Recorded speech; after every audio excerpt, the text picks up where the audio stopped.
I'm sure everybody does, things different. I like to rehydrate my yeast, whether I'm using Distiller's Active Dry or in this case with the peach brandy, the Lalvin EC1118.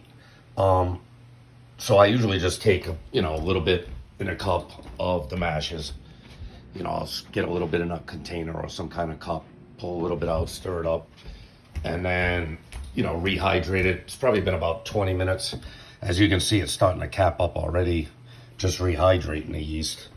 And, take it, pour it into the bucket, give it a nice stir. Yeah, I'll make sure there's nothing left in there. Oh, almost nothing. And, of course, for the first 24 hours of fermentation, it's going to want lots of oxygen. So I'll leave these containers open for a day.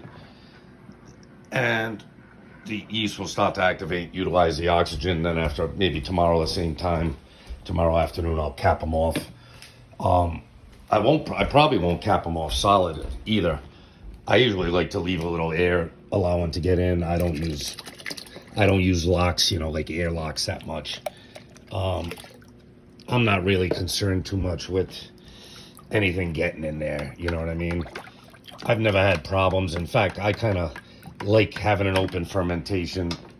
It might allow some, random yeast or random whatever to get into the mash. And I've found oftentimes it can give it pretty good flavor. So, everybody does things a different way. I like to rehydrate my yeast.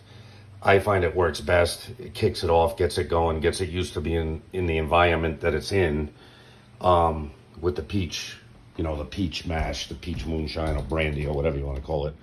And I can guarantee you within 24 hours, these things will start popping and they'll be working. So, whether or not you rehydrate yeast or not probably doesn't make a big difference. A lot of people just dump it right into the mash, give it a stir and let it go. And I'm sure it works fine, you know what I mean?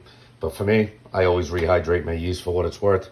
And it works great for me. So it's up to you guys what you want to do. You have a good one. I'll talk to you soon. Later.